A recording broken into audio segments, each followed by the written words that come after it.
यही है फल्गु नदी, जिसके किनारे बसा हुआ है गया जिला।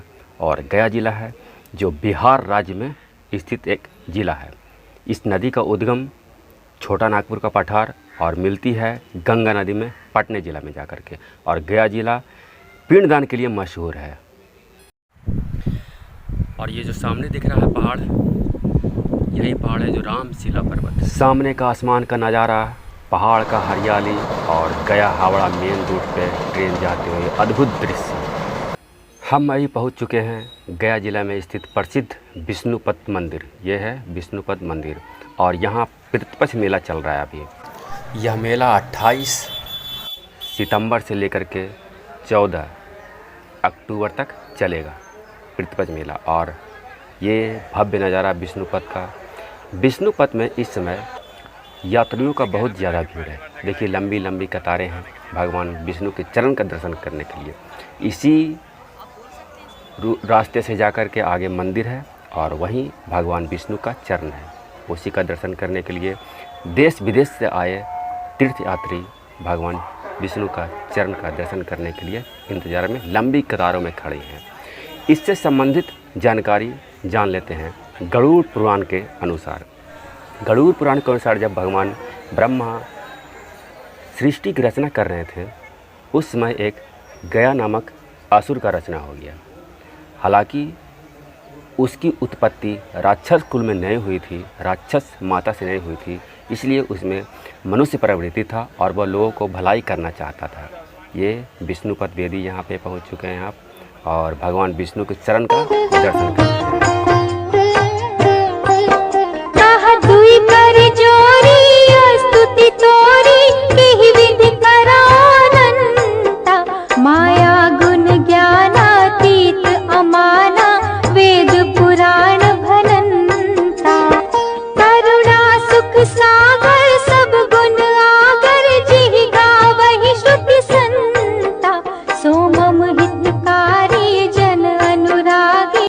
इस मंदिर का निर्माण कब हुआ ये तो किन्हीं को पता नहीं है, लेकिन ऐसा माना जाता है कि इस मंदिर का निर्माण भगवान विश्वकर्मा स्वयं आकर के किए थे।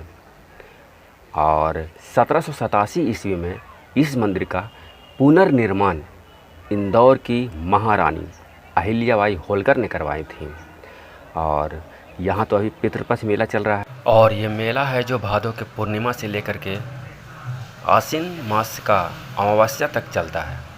ऐसे तो गया जिला में सालों भर पिंडदान होता है, लेकिन ये जो 15 और 17 दिन का समय है जो यहाँ का बहुत ही महत्वपूर्ण समय है इस समय पिंडदान का। ऐसा माना जाता है कि अगर इन दिनों पितरों का श्राद्ध गया जी में आकर के किया जाए तो पिंडदान सीधे पूर्वजों तक पहुँचता है और वो मोक्ष की प्राप्ति करते हैं। ये पहुँच गए मुक्ति धाम गया का। और यहाँ विष्णु मसान विराजमान, मसान बाबा यहाँ पे विराजमान है और ये स्थान गया का मुक्ति धाम है। यहाँ पे शवदाह दाह संस्कार कार्यक्रम होता है। यहाँ पे देखिए इलेक्ट्रिक शवदाह भी लगाया गया है और यहाँ भी पिंडदान कर रहे हैं। और अभी शवदाह रोक दिया गया है क्योंकि संख्या इन लोगों का ज़्यादा है, इसलिए पिंडदान यहाँ पर भी लोग कर रहे हैं। पिंडदान क्यों करते हैं इसके बारे में भी तो थोड़ा जान लें। इस बार गया जिले में पिंडदानियों की संख्या लगभग 15 लाख तक पहुंचने की संभावना है और पूरे देश से और विदेश से भी लोग यहां पर पिंडदान करने के लिए आते हैं गया जिले में। गया जिले में क्यों पिंडदान किया जाता है, क्यों मुक्ति मिलता है उनके पूर्वजों को यहाँ के पिंडदान से, वो जानते हैं। ये फल्गु नदी सामने दिख रहा है, बैरिकेडेड किया गया कि इससे आगे ना जाए क्योंकि इससे आगे खतरा है, पानी ज़्यादा है। तो वही गयासुर जिसकी रचना ब्रह्मदेव ने किए थे, वो पृथ्वी पे कीर्ति स्थापित करना चाहता था। और ये सामने जो पहाड़ दिख रहा है वो नागपुर पर्वत और वहीं है उसके ठीक नीचे, पर्वत के ठीक नीचे सीताकुंड। तो चलते हैं सीताकुंड की ओर। और वहाँ सामने जो वो ब्रिज दिख रहा है वही है रबड़ डैम। वो भी चाहता था कि युगों युगों तक लोग मुझे याद रखें। तो कैसे याद रखें, तो उसने तपस्या शुरू कर दिया। भगवान विष्णु का तपस्या, बहुत घनाघोर तपस्या किया। तो भगवान विष्णु प्रसन्न होकर दर्शन दिए उन्हें और बोले कि मांगो, क्या वरदान चाहते हो। तो गयासुर भगवान विष्णु से ये वरदान मांगा, यहाँ पे तीर्थयात्री फल्गु नदी में उतरकर अपने पूर्वजों के लिए पिंडदान करते हुए और पंडा पिंडदान करवाते हुए, और यहीं पे फल्गु नदी में ही पिंड को विसर्जित कर रहे हैं। ये पिंड को विसर्जित किए फल्गु नदी में, और फल्गु नदी उसे स्वीकार भी कर लिए। और हालांकि कुछ यहाँ पे गंदगी भी फैलता है इससे, तो इसके लिए व्यवस्था देखिए, कूड़ेदान लगाया गया है नगर निगम की तरफ से, और सफाई कर्मी को लगाया गया है, तुरंत साफ़ भी ये लोग कर दे रहे हैं। तो स्वच्छ भारत अभियान भी इस तरह से चल रहा है, बहुत अच्छा। नदी को साफ़ रखें, पिंडदान तो करें, लेकिन नदी को तुरंत साफ़ कर रखना भी अति आवश्यक है। यहाँ पे पिंडदानियों का भी अनोखा अनोखा दृश्य, कहीं भगवा कलर में, तो कहीं पीला कलर में, तो कहीं पे उजला कलर में। देखिए, पिंडदान जो पिंड होता है वो आटा का, अधिकतर आटा का ही होता है। हालांकि चावल का, खीर का, ये सब का भी पिंड बनता है। यहीं पे सामने SDRF का ऑफिस बनाया गया है, और state disaster relief force board के माध्यम से नदी में भ्रमण कर रहे हैं। इसी बोर्ड के माध्यम से नदी में भ्रमण करते रहते हैं कि किसी तीर्थयात्री के साथ किसी प्रकार का दुर्घटना ना हो जाए। तो राज्य सरकार की तरफ से बहुत सुविधा दिया गया है तीर्थयात्रियों को। इस वर्ष ये बड़े बड़े टेंट लगाए गए। ये टेंट है, शेड है, जो लगभग 1 किलोमीटर की दूरी तक लगाया गया है, ताकि बारिश से और धूप से तीर्थयात्री को कोई मुसीबत ना हो। और अभी लगातार 5-6 दिन तक लगातार पानी पड़ा गया में, तो कोई दिक्कत नहीं हुआ इससे। और अभी धूप भी उगने लगा है, तो उससे भी कोई दिक्कत नहीं होगा। लोग आराम से तीर्थयात्री अपना पिंड प्रदान कर सकेंगे। पिंडदान 1 दिन, 3 दिन, 5 दिन इस तरह से होता है। कोई 1 दिन का करते हैं, कोई 3 दिन का करते हैं, कोई 5 दिन का। यमराज गयासुर के कार्यों से नाराज़ थे, क्योंकि उसके कार्यों से पापी भी तर जा रहे थे, और ये उनके कार्य में विघ्न डाल रहा था। इसलिए वो एक बार ब्रह्मदेव के पास गए हैं। ये गया जी डैम पहुंच गए हैं, और गया जी डैम और ये सीतापथ ब्रिज, ये दोनों का भ्रमण करेंगे आज। तो पहले देख लेते हैं ये गया जी डैम, और ये फल्गु नदी, और वहाँ सामने सीता कुंड, नदी के उस छोर। तो नदी के उस छोर इस ब्रिज से होकर के जाते हैं, और उसी छोर पे सीता कुंड है, जहाँ माता सीता दशरथ जी का पिंडदान किए थे। तो गयासुर ने भगवान विष्णु से यह आशीर्वाद मांगा कि जो कोई भी मुझे देखे वो सभी पापों से मुक्त हो जाए। भगवान ने आशीर्वाद दिए ऐसा। और फिर गयासुर घूम घूम कर पापियों को भी पाप से मुक्त करने लगे। फिर यमराज ब्रह्मदेव के पास पहुँचे और सारी बात बताएं। तो ब्रह्मदेव उसका अंत करने के लिए भगवान विष्णु के पास गए। वहाँ देखो, वहाँ डैम, और ये डैम है, और ये डैम का भव्य नज़ारा है। अभी फल्गु नदी में बाढ़ आया हुआ है, तो पानी की रफ्तार बहुत तेज़, और यहाँ पे बहुत सारी मछलियाँ हैं, और ये बगुला उस मछली को खाने के लिए बैठा हुआ है। बहुत सारी मछलियाँ हैं, लगता है कोना में इतना ज़्यादा मछली जमा हो गया है कि सब ऊपर की ओर बार बार उछल रहा है। यहाँ पे देखिए, सब ऊपर की ओर फट उछल रहा है। कुछ मछली है जो सरकते हुए लगता है उसका ही पैर होता है। रबड़ डैम है, तो उस रबड़ के सहारे ऊपर तक चल जाता है ये।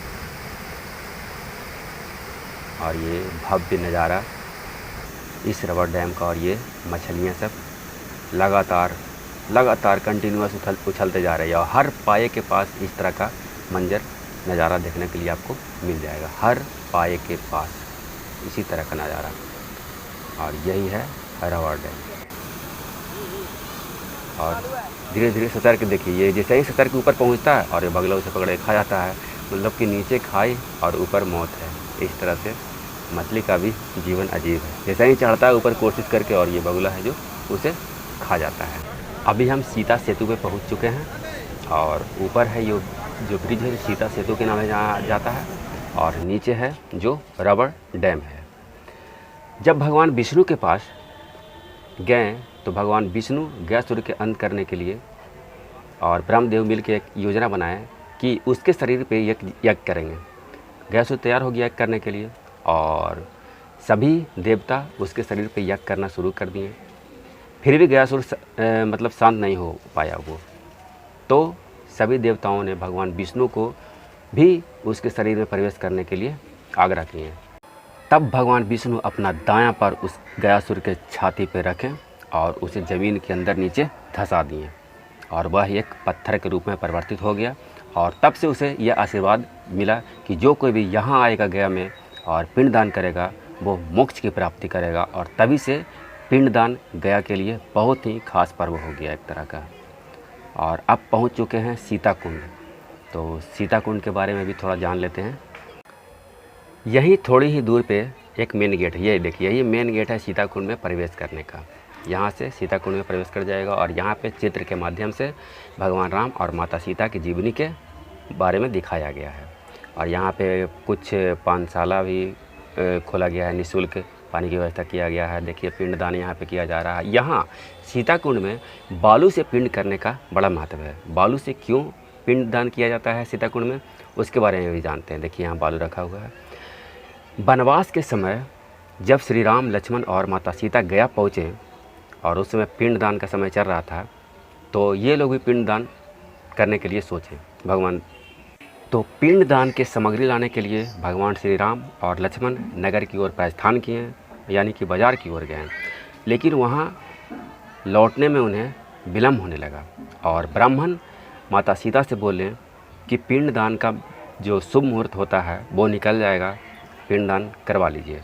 तो माता सीता तो सोचें कि भगवान राम अगर आएंगे तो वो नहीं मानेंगे कि पिंडदान कर चुके हैं हम।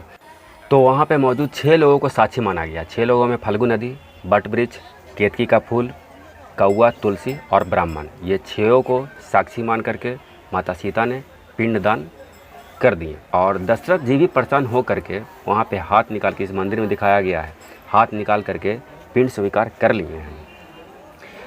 लेकिन जब भगवान राम वापस आए सामान लेकर के बाज़ार से, तो वो मानने के लिए तैयार नहीं हुए कि पिंडदान हो चुका है। क्योंकि ऐसा मान्यता है कि पिंड एक पिता का उनके पुत्र के द्वारा ही किया जाता है और तभी वो स्वीकार्य होता है।